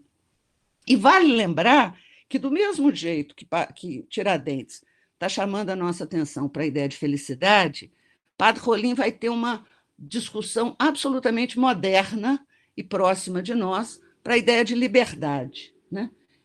Para ele e para os amigos garimpeiros, e aí fica fácil a gente entender como foi que ele convenceu os garimpeiros e os faiscadores fora da lei, lá nas montanhas do Cerro Frio, ele dá à liberdade um sentido absolutamente concreto. Né? O que ele está dizendo? É fácil identificar o que é liberdade, tem face local. Ele está dizendo o seguinte: com a vitória da Conjuração, o comércio vai ser livre. Os diamantes vão ser de propriedade de quem souber garimpá-los. Os dízimos vão ficar com os vigários. O ouro vai alçar o seu legítimo valor. Essas 2 medidas legislativas estão previstas para ser imediatamente implantada na oportunidade do sucesso da Conjuração. Então, reparem, liberdade tem cara concreta. Como é que nós vamos conseguir valorizar o nosso trabalho? Para isso, precisamos ser livres. Né? Para isso, precisamos nos livrar dos impostos e da coroa portuguesa. Eu consigo imaginar os garimpeiros entendendo essa noção de liberdade de forma muito clara. Né? E consigo, então, entender também por que essa medida legislativa era tão importante para os conjurados, a ponto de serem as 2 primeiras medidas legislativas que iam ser implantadas logo após a vitória da Conjuração. E o terceiro personagem que eu queria chamar a atenção é uma mulher, né, que é a Hipólita Jacinta. Eu não sabia disso, né?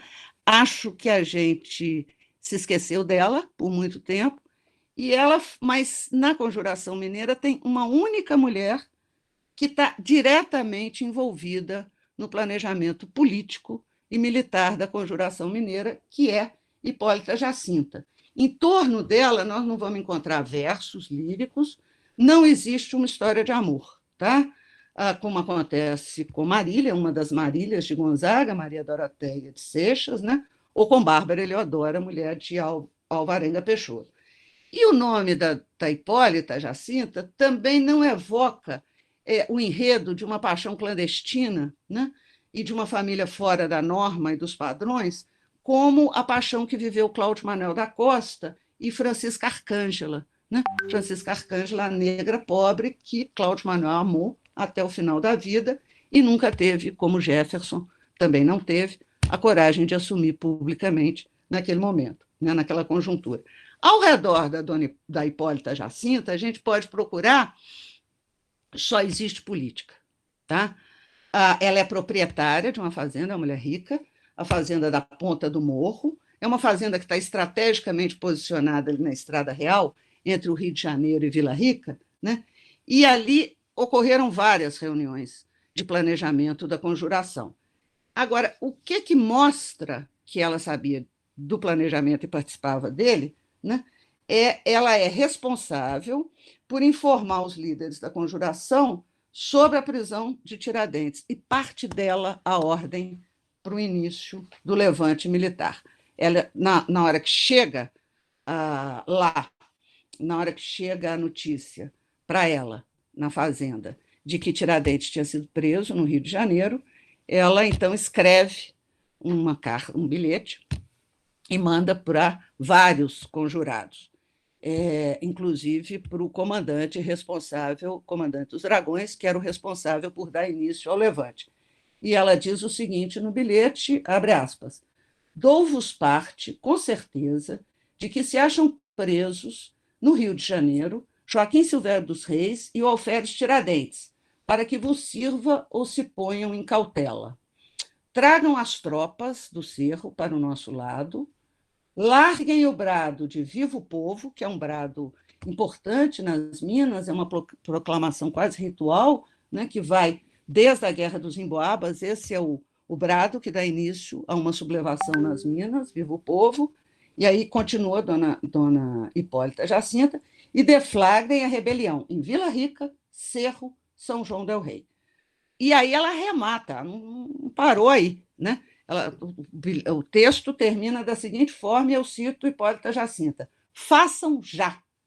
Quem não é capaz para as coisas, não se meta nelas. Mais vale morrer com honra do que viver com desonra. Vamos combinar que Hipólita Jacinta merece ser conhecida, muito conhecida. Né? Sabemos pouco da Hipólita Jacinta e do grau de transgressão que ela está cometendo, porque a mulher, um dos lugares que é proibido a mulher é a política.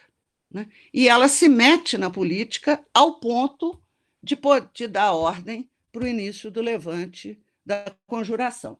Com a derrota da conjuração, para a gente ter uma ideia da importância, nós estamos rastreando, seguindo os rastros de Hipólita Jacinta. Né? Para a gente ter uma ideia dessa moça, né? Com a derrota da conjuração, o Visconde Barbacena ele vai conceber para ela uma punição exemplar e cruel, né? Uma mulher que se acha dona do seu próprio nariz, né? A esse ponto. Ele vai ordenar o sequestro total dos bens do casal, de Hipólita Jacinta e do marido dela, que vai para o degredo. Sem direito à partilha conjugal. Ela é a única com quem que vai acontecer isso. Só ela, entre todas as esposas dos conjurados, vai ser penalizada dessa forma. Com o marido dela, qual é o plano do Visconde Barbacena? Marido dela preso, condenado ao degredo perpétuo em Angola, ela está sem alternativa. Ele tirou tudo, ela perdeu tudo, tá? Bom, evidentemente, Barbacena calculou bem, mas nem ele, nem Lisboa conhecia Hipólita Jacinta. Nos 10 anos seguintes, ela aprontou o diabo, gente. Ela subornou funcionários da coroa, ela aliciou os parentes e compadres, ela escondeu o patrimônio, ela queimou documento, ela mentiu deslavadamente aos inquiridores do rei. Em 1804, ela tinha conseguido reaver 90% da totalidade dos bens que pertenciam a ela de direito. Essa moça, Minas tem que se orgulhar dela, né? Essa moça, nós precisamos achar a história dela direito, porque acho que ela merece, as mulheres de Minas merecem se reconhecer em Dona Hipólita Jacinta. Agora vamos pensar, então, nós poderíamos ficar aqui com outros personagens que escapuliram da ficção, mas acho que esses três nos dão a dimensão da riqueza, né, dessa história e dessa conjuração, né, e do que isso significa nas Minas no século XVIII. Agora, vamos pensar o seguinte: em 1789, a Conjuração Mineira fracassou, né? Entre março e junho de 1789, ocorreram as delações, e, a partir de então, uma parte dos conjurados vai ser presa, né? Vão acontecer as devassas, os interrogatórios, a morte suspeita de Cláudio Manuel da Costa, né? Eu sempre lembro do Silviano Santiago, no Em Liberdade, um romance dele, em que o personagem diz: que dor é essa, né? Que certeza é essa que eu sinto, né? Que Cláudio Manuel não se suicidou, né? Que eu sinto dentro de mim. Então, a morte suspeita de Cláudio Manuel da Costa, o desterro na África, prisão perpétua em Portugal, dos réus eclesiásticos, lembrando que 15 anos depois Padre Rolim volta, né? E o enforcamento de Tiradentes. Com esse furor repressivo das autoridades portuguesas e o esforço que as autoridades portuguesas fizeram para esconder a conspiração de Minas, porque acharam que assim eles iam segurar as ideias, né? Se ninguém soubesse que ocorreu uma conjuração em Minas, as ideias não iriam circular, né? Inclusive da atenção internacional, era para não ter sobrado nada, viu, gente? E a Conjuração Mineira não entregou boa parte do que ela prometeu, quer dizer, não tem uma declaração de independência, não fez eclodir, não deu tempo, o levante armado, eles não seguiram a ordem de Hipólita Jacinta, ninguém foi trucidado num ritual de execução pública como forma de espetáculo e não teve uma experiência de autogoverno, né? Mas reparem, a partir da Conjuração Mineira, o vocabulário político do Brasil colonial mudou, né? Porque novos significados e novos termos, ou termos com novos significados, ou mesmo novos termos, vão ser agregados à linguagem política do século XVIII colonial. América, pátria, o significado de pátria, o significado de América muda, autogoverno, corrupção, né? Lembrem-se das cartas chilenas, e a palavra república se firma, então, no centro da linguagem política, né? A república começa a ser falada em voz alta, né? E, a partir daí, ela vai continuar a voz vai continuar cada vez mais alta. Lembrem-se, vamos nos lembrar de que, em 1794, no Rio de Janeiro, a Conjuração do Rio de Janeiro, em Salvador, em 1798, e em 3 de março de 17, a República proclamada no Recife, em 3 de maio, no Crato, a República proclamada, no Ceará. Tá? Então, o que não era para sobrar nada e sobrou tudo, né? Uma vez esmagada a Conjuração Mineira, sobrou o quê? As ideias e a estranha potência das palavras, como diz a Cecília Meirelles, no livro mais bonito já escrito sobre a Conjuração Mineira, que é o Romanceiro da Inconfidência. Eu acho que historiador nenhum vai conseguir fazer uma coisa naquele estilo, né? Mas, com o passar do tempo, então, a Cecília Meirelles está dizendo isso sobre as ideias e a potência das palavras, né, que some. Olha, é isso que sobrou da Conjuração, né? E, no entanto, as revoltas nunca mais foram as mesmas no Brasil, como eu acabei de citar. Ela funda, né, uma linguagem política, um imaginário político e um vocabulário político que vai ser transformado, apropriado e retrabalhado muito tempo depois, né? Durante muito tempo depois. E, com o passar do tempo, tem acontecido uma coisa muito interessante, muito estranha, se vocês prestarem atenção. Toda vez que o Brasil se meter em encrenca e se vê às voltas com o risco da tirania, ele chama por Tiradentes, né? Sobretudo através das linguagens da imaginação. No Estado Novo, durante a ditadura militar, agora, recentemente, nessa conjuntura, o cinema, o teatro, a poesia e as artes plásticas.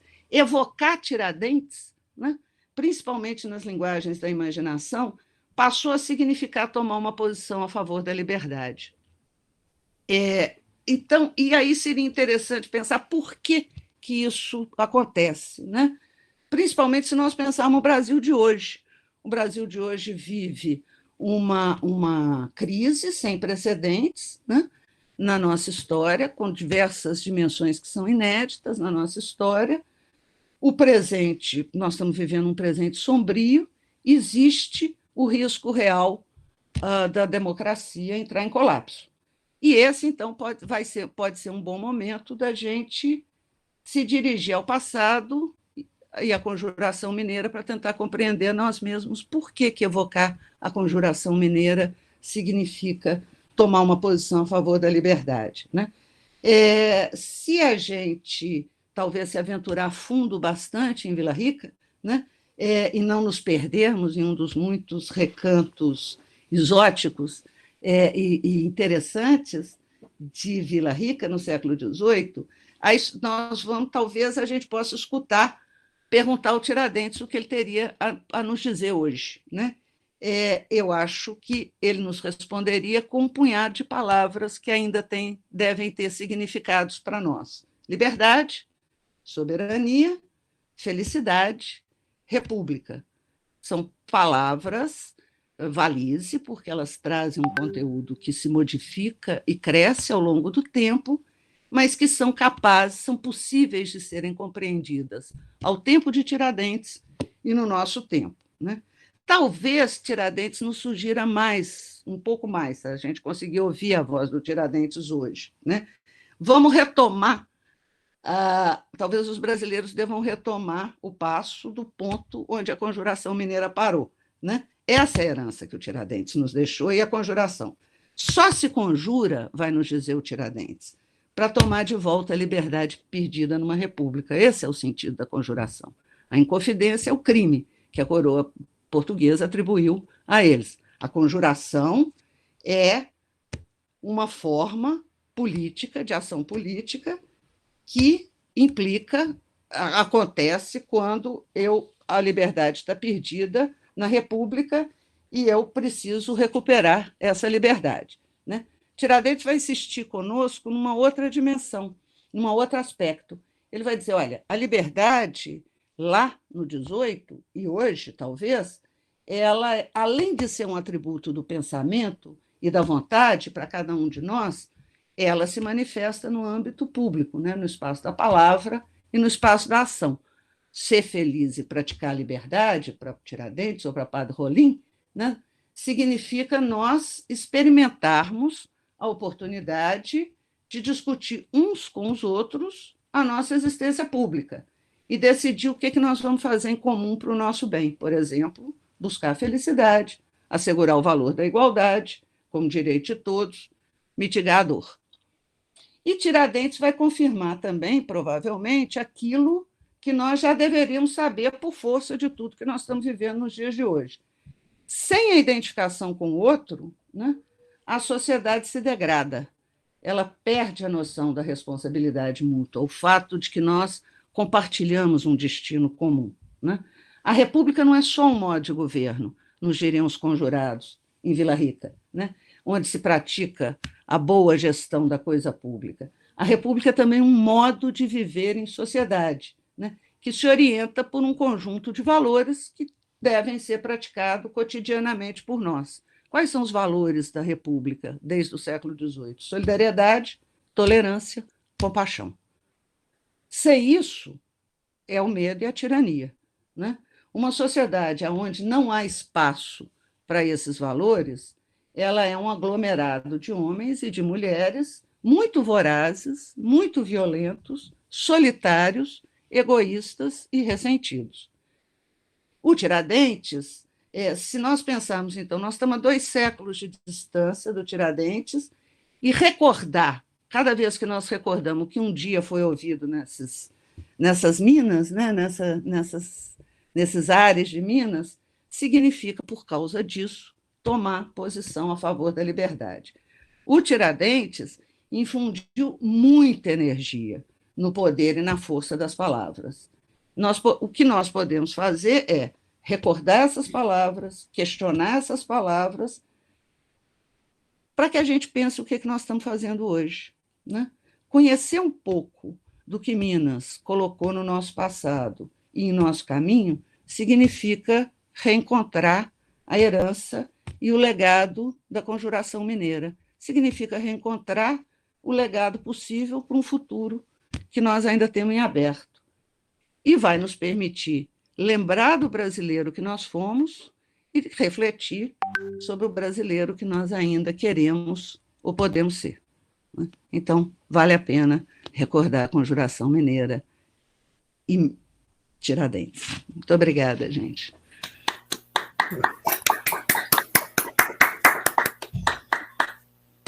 Não envergonhei o Ângelo, não, gente? Deu certo? De maneira alguma, Heloísa. Foi uma verdadeira aula aqui. O Mauro estava falando ali com o microfone fechado, vou pedir ele para repetir de novo. E aí a gente abre, se alguém mais quiser comentar também. Não, são dois breves comentários, professora.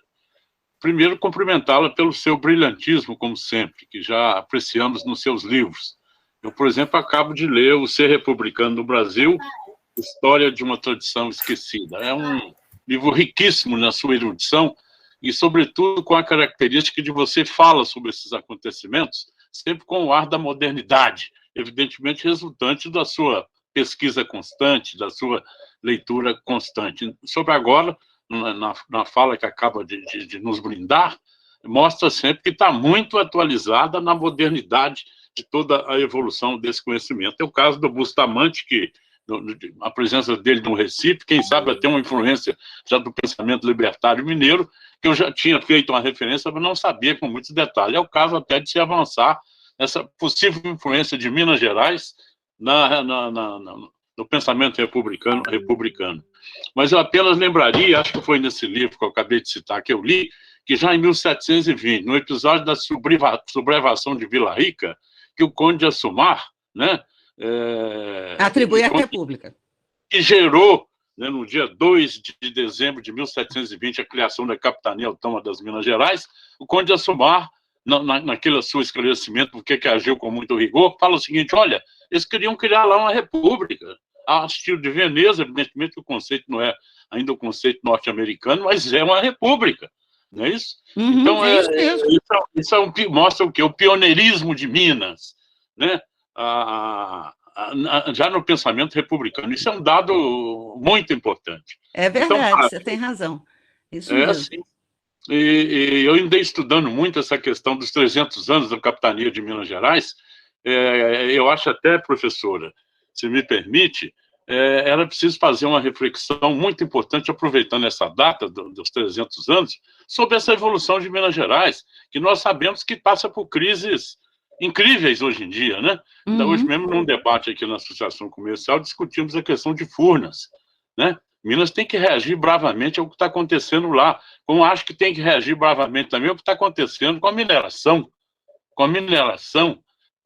né, em geral. Bom, mas enfim, são apenas comentários, parabéns. Eu queria finalizar dizendo o seguinte: eu tenho um sítio que foi sede de uma velha fazenda em Glaura, e a senhora fica convidada, viu? Para recebermos lá com muita... O Flávio Andrade conhece, outros aqui, não sei se conhece, mas que nós teremos um grande prazer de percorrer lá, Casa Branca, Glaura. Meu sítio é num pequeno distrito chamado Soares, ali, mas pertence ao distrito de Casa Branca. Parabéns. Mas olha, a hora que você quiser, nós estamos lá em Glaura.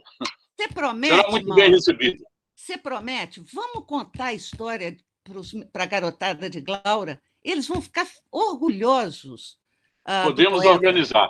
Eles têm lá um centro cultural. E aí, né, eu vou para o seu sítio, nós vamos tomar um café com prazer, e passear por Glaura. E contar para os meninos que ali era terra de quilombo, contar a história do quilombo de Casa Branca. Eles vão ficar doidão, tá? Vão contar essas histórias, porque eles precisam ter orgulho de Minas. né? Parabéns. E eles precisam ter orgulho do que nós já fizemos. Obrigada, Mauro. Parabéns a Você está me vocês todos. devendo. Obrigado. Todo mundo é testemunha que ele me chamou para ir lá, hein? Ô, Luiz, no Obrigada. dia da palestra lá em Glória vai ser um café na fazenda do Mauro, lá no sítio do Mauro. Com muito prazer. Nós já comemos, foi um bacalhau maravilhoso lá, viu, Heloísa? Bacalhau. Né? Tá certo. Ele está devendo. Oi, Luiz, mas nós vamos tentar essa ponte com a prefeitura para fazer essa palestra lá em Glória, sim. Ah, vamos sim. A vacina bem aqui, Ouro Preto, então daqui a pouco eu acho que nós já vamos poder fazer um evento social já. Aí nós vamos articular isso sim, que eu acho que vai ser muito bacana. A turma de lá é muito carente ainda dessas informações sobre o próprio distrito, sobre o valor daquela região, da importância histórica de Glória para Ouro Preto, para Minas Gerais. Acho que vai ser muito, muito proveitoso. O Ângelo já puxou essa letra, você também, vamos aproveitar esse gancho e vamos para frente. Quem nasceu em Glória é poeta, eles vão gostar de ser isso. E o lugar lá já é tão bonito, né? Glória, bonita. O lindo, distrito lindo. em si, né? Lindo. Gente, alguém mais quer fazer algum comentário, alguma pergunta? Eu vou deixar aberto aqui para a gente poder conversar. Oi, Márcio. Tudo bem? Tudo bem? Márcio. Quero parabenizar aí a professora, dizer que eu conheço esse sítio aí que o Mauro Verquema está se referindo, e parabenizar aí, eu sou muito aficionado aí pela Inconfidência Mineira, porque o meu hotel é temático, os apartamentos são dedicados aos Inconfidentes. Eles têm... Como chama seu hotel, Márcio? Desculpa. É o Hotel Pousada do Arcanjo. Tá.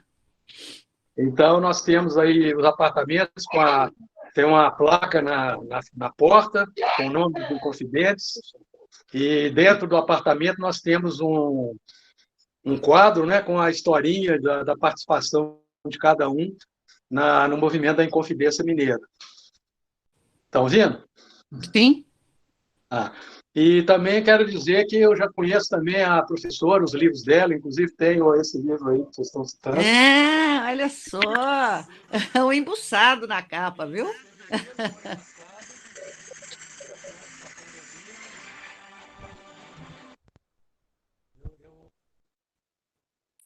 Acho que o Márcio caiu.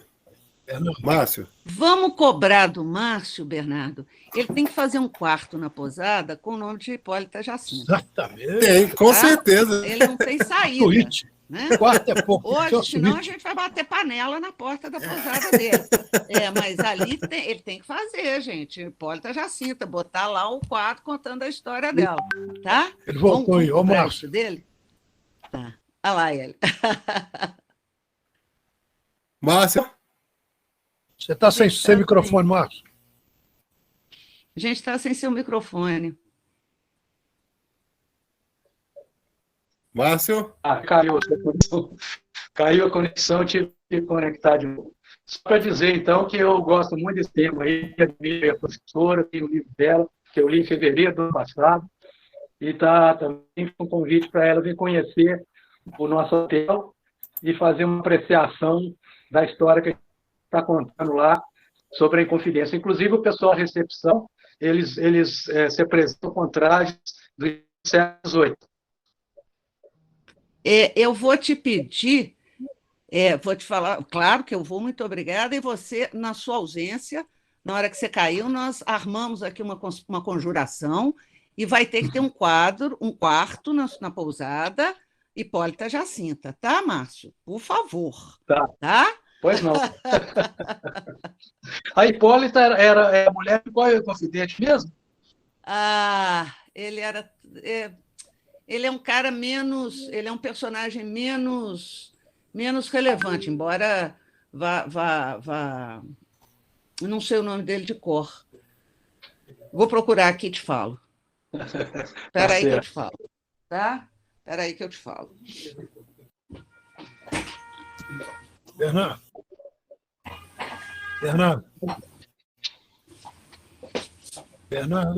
tá Oi. Espera aí que eu te falo.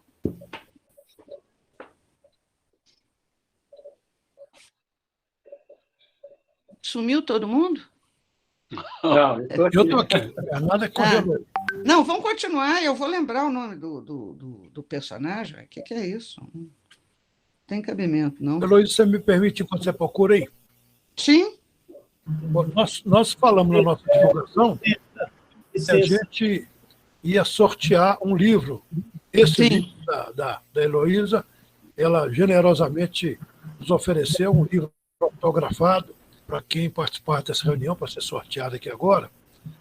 Eu sugeri, no meu presidente caiu para essa conexão, Bernardo, a minha sugestão é o seguinte, que eu vou falar, a Heloísa, depois da nossa conversa, ela me mandou um livro autografado pelo correio, generosidade tamanha, fiquei muito feliz. Né?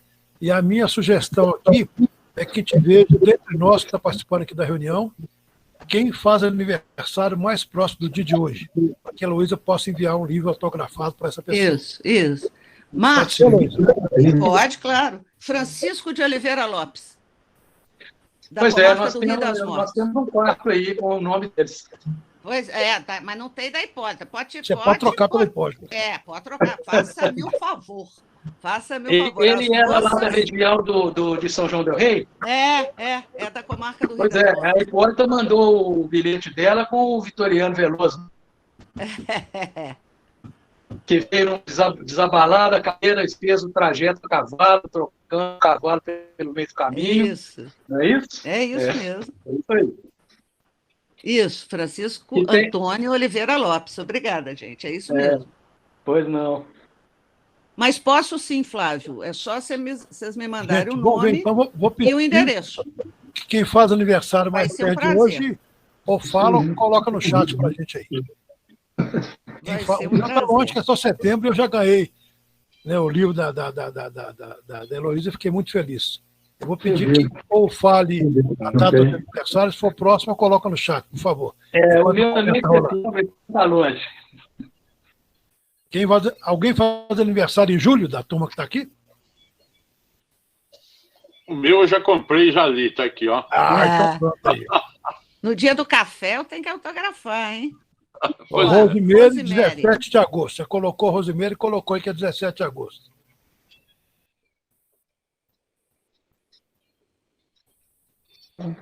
Pode ver se alguém estiver conversando com a Heloísa. 15, Ara. Bernardo Autori. Desculpa, minha internet tinha caído aqui, acabei picando. E ela está ganhando por enquanto, dia 15 de agosto. Já marcaram a data do evento em Glória? Não, ainda não. Vamos esperar aí passar vacinação, né, ter uma vacinação maior e nós vamos sim. Desse ano, o maior verquema não escapa. Professora, eu estou lembrando aqui, talvez, eu acho que é o seu primeiro livro, Os Novos Inconfidentes. Isso, e o golpe de 64. Sobre o golpe de 64 e a articulação que ocorreu aqui. Eu já era um jovem jornalista de editoria política do jornal e conhecia todos os personagens, não é isso? É um livro que foi muito importante em desnudar a ação altamente reacionária e conservadora da elite mineira na preparação do golpe. Esse livro é um livro importante, viu, Bernardo? Você que é historiador, Os Novos Inconfidentes. Sim, Mauro. Eu já ouvi falar dele, parece muito bom mesmo. Minha próxima aquisição. Tem o livro bacana sobre a Inconfidência também que eu gosto, é aquele do João Furtado, do Manto de Penélope, que eu acho uma... Sim. O João, inclusive, eu estou para convidar ele para fazer uma palestra dessa para a gente também. O João Furtado, a Adriana Romero também falar um pouquinho sobre os emboabas aqui. Estou tentando com essa turma. O João Furtado, se me permite, a professora Heloísa, um comentário, ele é um pouco paulista e um pouco, às vezes, desmistificador da Inconfidência Mineira. Eu tive a oportunidade de ler aqui esse último livro dele, né? E fazer um artigo de página inteira no Estado de Minas, rebatendo algumas coisas deles. Não sei se é a sua concordância. Ele foi um pouco destruidor de certos mitos que nós mineiros, né, somos um pouco encantados com isso. Talvez ele seja mais realista e até mais verdadeiro como historiador. Mas ele zancou um pouco a Inconfidência. De certa forma, a leitura que ele faz é mesmo diferente da minha, né? Eu tentei buscar assim, tentei achar as informações, mas buscar essa discussão da República, porque talvez a gente possa pensar que a apropriação que foi feita, né, a mitificação da Inconfidência, tenha produzido essa leitura característica aí dos anos 80, então nós temos que... É só um movimento de ideias, não tem povo, então não tem tanta relevância quanto outros movimentos. E não chegou a acontecer. Movimento de ideias parecia uma coisa muito menor, né? E não. Acho que se nós pensarmos as ideias, a circulação das ideias, e buscarmos essas fontes, a gente vai encontrar um papel diferente, porque nós estamos lidando com a linguagem e com a forma através da qual você corrói a legitimidade do antigo regime e constrói as novas possibilidades. Repare, Mauro, que a conjuração do Rio de Janeiro praticamente não existe. Não se fala nela, né? E é um movimento interessantíssimo. Quer dizer, aqueles carioca não podem saber disso, mas eles criaram uma rede social no Rio de Janeiro. O Manuel Inácio Silva Alvarenga ficou preso 3 ou 4 anos por causa dessa conspiração. E eles criaram uma rede de informações no Rio de Janeiro fantástica, né? E criaram, a primeira vez que se fala em democracia no Brasil, com o sentido que nós damos a palavra da igualdade e não da anarquia, na conjuração do Rio de Janeiro. O que eles vão avançar, digamos assim, no campo das ideias, é que a república tem que ser democrática, né? E aí eles trazem o conceito de democracia para o Brasil. Eles fazem mais, eles trazem a ideia de bem comum. Aqueles médicos lá vão criar toda uma rede para buscar criar remédios, examinar a água para tentar entender se a epidemia vinha da fonte da Carioca ou não vinha da fonte da Carioca. Então, tem uma riqueza ali, né? Extraordinária. E a gente praticamente não se fala nela, né? Os carioca mesmo não sabem direito o que é que aconteceu lá. E é uma história importante para que a gente possa entender de onde, inclusive, vem a nossa tradição democrática e tal. Então, acho que essa possibilidade de resgatar os eventos a partir de um olhar mais desarmado, que busca entender o que eles foram no tempo deles, pode nos ajudar a ver a dimensão, chegarmos mais próximos desses movimentos de ideia e entendermos o legado deles, a importância deles para nós, né? Você não há... O caso do João, ele fez o mestrado dele no famoso Departamento de História da USP. Sim, doutorado. Por exemplo, a Heloísa Millet, no Corpo do Herói, eu sinto muito, não sei se é uma opinião minha, sim. O São Paulo sempre teve muito ciúme da Inconfidência Mineira e de outras coisas de Minas Gerais. Esse livro da Heloísa Millet, O Corpo do Herói, é um libelo acusatório. Tem até um historiador aí de Ouro Preto que andou duvidando um pouco da existência da Aleijadinho. É verdade. É porque eles não tiveram a conjuração, né? Faltou aos paulistas uma conjuração, vamos dizer assim, né? Na hora que então, eles ficam olhando para a conjuração dos outros, e eu concordo com você, eles ficam meio desgostosos de não terem tido uma conjuração.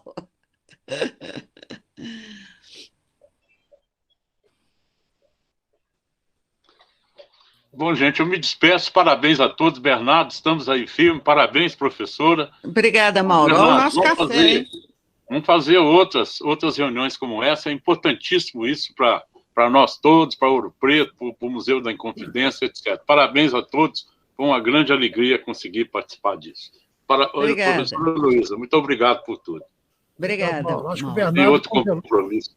Acho que o Bernardo congelou de novo. Gente, É. só para dar sequência, apareceu então o aniversário mais próximo até agora da Iara, dia 15 de agosto. É esse mesmo? Então, Iara, Um é dia 15, o outro é dia... o outro dia O da 17. Rosiméria é dia 17, não é isso? Dia 15, dia 17. Então, me manda o endereço da Rosiméria e da Iara, e eu vou mandar o livro para as duas. A Iara está aí. Vou mandar um livro para uma e um livro para outra. Então, estão próximos os aniversários. Iara está aí. Oi, Iara. Oi, Heloísa. Então, mande Boa para mim. noite. Ai, Excelente Heloísa, palestra. muito agradecida. Aí, olha lá a Rosemary. Aí eu mando Eu estou para os dois. aqui. Depois a Eu gente brinquei faz a que eu sou transmissão. a mais distante. Eu estou em Governador Valadares. Então você me manda o seu Olha. endereço, tá bom? Muito É. agradecida, gente. Parabéns a todos vocês. Amei essa nova visão. Tá? Sou apaixonada pela Hipólita. Pois é. É uma moça valente, né? Vejo tudo que se fala a respeito dela. A pousada do Márcio é fantástica, Heloísa. Vai lá.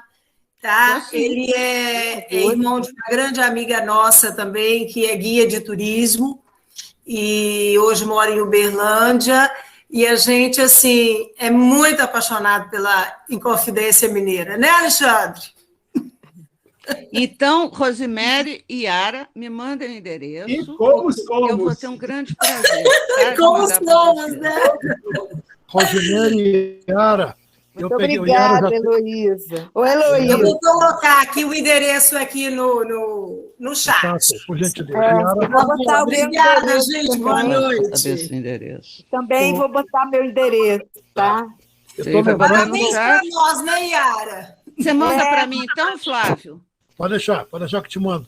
Tá. Eu tô Parabéns, lembrando bom aniversário. Eu vou mandar logo. Assim que eu receber, Oba! pego o presente. A ideia dessa conversa com a Heloísa saiu exatamente porque eu assisti o canal Livre da Band, entrevista com ela, e quando ela citou Jacinta Hipólita e outros, e ela assumiu um compromisso lá com o Fernando Mitre, e o próximo livro ser sobre a Jacinta Hipólita, né? Oi, ele está me cobrando Tá freneticamente.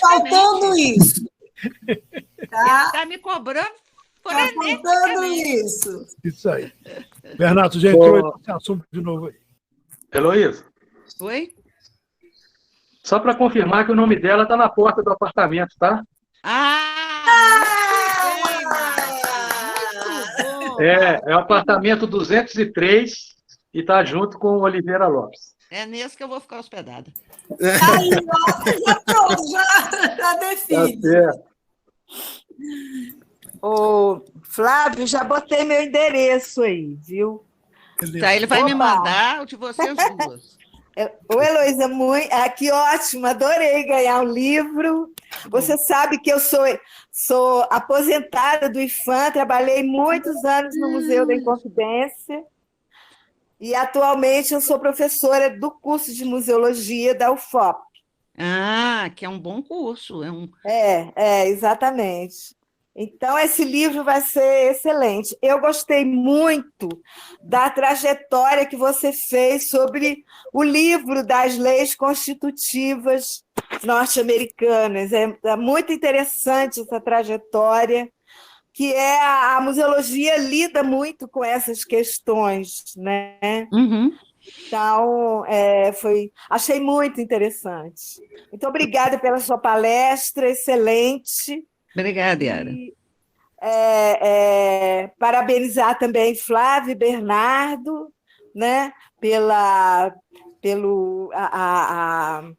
a ideia de convidar você para essa palestra. E vamos continuar, né, gente, com essas conversas, né, porque são bem interessantes e unem também as pessoas, né? Sim. Diminui a solidão, né, Yara, que a gente está sim, vivendo com essa certeza. pandemia. A gente se sente acompanhado. Pois é. Muito bom, muito bom. Muito boas considerações de Yara. Yara está junto com a gente na associação agora aqui. Estamos juntos nessa luta. E vamos tentar outros canais de diálogo, assim como esse. Acho que é sempre importante a gente aproximar a academia da sociedade e vice-versa, e a gente trocar figurinhas, trocar experiências. Nesse momento que a ciência é tão contestada hoje no Brasil, né, que a gente tem esse ataque tão brutal contra a cultura, contra a ciência, é sempre importante a gente se fortalecer e unir, e criar laços para a gente poder lutar junto nessa e ir para frente. Vamos perseverar sempre. Exatamente. Oi, pai. Está com a gente aqui Juarez Távaro. Juarez vem a ser é o gerente lá da Estação Ecológica do Tripuí. É um onde Juarez, apareceu as bacana pepitas de demais, né? ouro. é um conhecedor da lá que história nós também. ainda tem ouro lá, Juarez? Bastante. Nós estamos pensando, Muito viu, obrigado. Heloísa e turma, nós estamos pensando em uma próxima atividade nossa, ser bater um papo com o Juarez e aproveitar e fazer um piquenique, uma caminhada lá na Estação Ecológica do Tripuí. Um lugar maravilhoso. Claro que eu vou. Conversamos com ele, ele conhece a quebrada toda, ele conhece a história, ele cita ali, fulano, Beltrano. Então, estão programando, já sugeri Bernardo. Vamos achar o ouro lá, rapaz. Esse agosto nós programamos foi lá que descobriram, um evento né, nosso lá no Tripuí.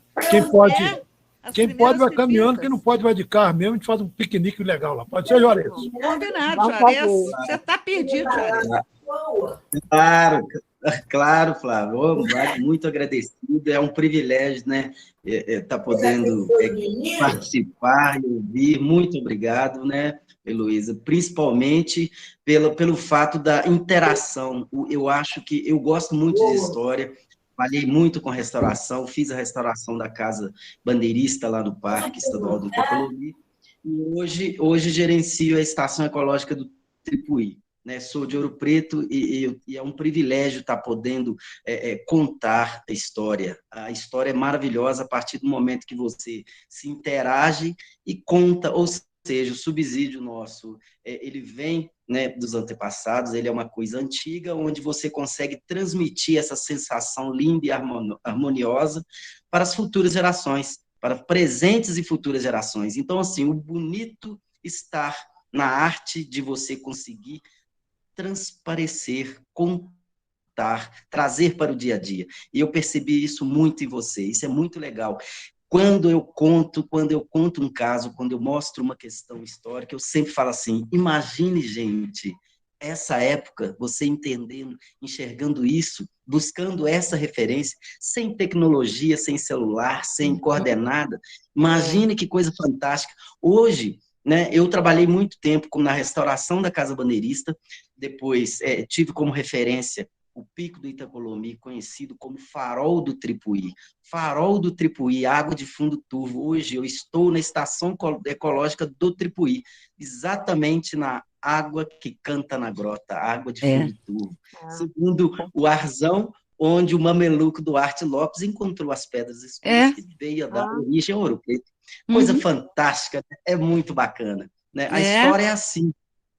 Não existe o A, o B, o C, existe a interpretação, onde a gente busca, né, uma série de historiadores, uma série de visão da época e traz aquilo para hoje, para o cotidiano, e isso sim a gente desperta, interage e fomenta no jovem de hoje, que eles precisam sim de valorizar a nossa história. A gente precisa realmente, antes de conhecer tecnologia, conhecer o nosso solo, conhecer Minas Gerais. Já é lindo, né, maravilhoso. Ouro Preto, então, por estar na dobradura do quadrilátero ferrífero, nós temos, né, um solo fértil, rico em minério de ferro, e que também, depois da devassa desses minérios, foi também alvo para cultivo de lavoura de café, de banana, de uma série de questões. Essas viagens foram maravilhosas. A história de Ouro Preto é fantástica, a história de Minas é fantástica. E quem gosta fica falando em bom papagaio, que eu vou falando, com vontade de abordar muito assunto, e a gente vai atropelando tudo, né? Não existe vírgula, nem ponto, nem nada. É falar rápido para buscar o máximo de assunto possível. É engraçado isso. Eu estava aqui me contendo para não falar, mas o Flávio deu essa brecha, pronto, aí acabei desabafando. Mas, Juarez, olha só, eu acho que você tem toda a razão. Acho que você tem que lembrar do gênio que habita o Itacolomi, pelo Cláudio Manuel da Costa, que ele fala. Quando ele funda Vila Rica, ele evoca o gênio que está lá na montanha. Né? E a gente, Guimarães Rosa que não nos ouça, mas as Minas são muito mais interessantes que o sertão. Né? Não vamos cortar isso para o povo, mas... pensa bem, as Minas são as Minas, os Gerais correm por fora, entendeu?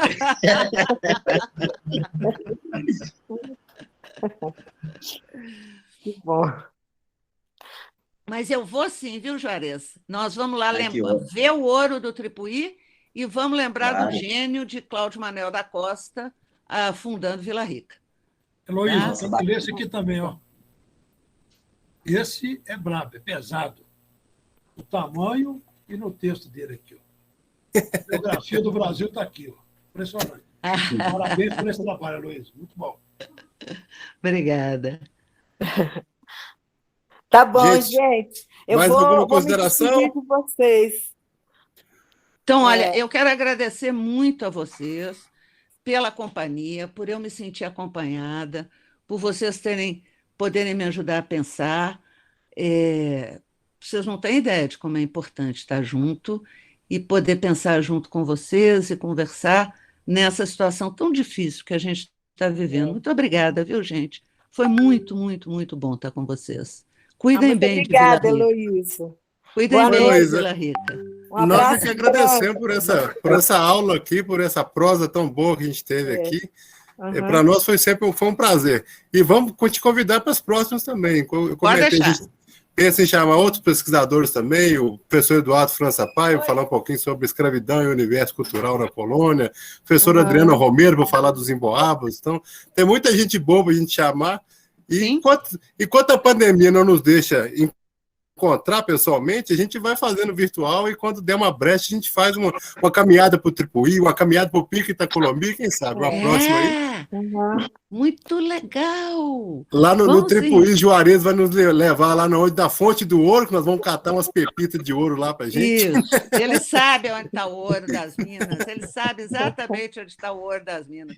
E vamos lembrar que os Gerais correm por fora, bom? Sim, São sim. as minas.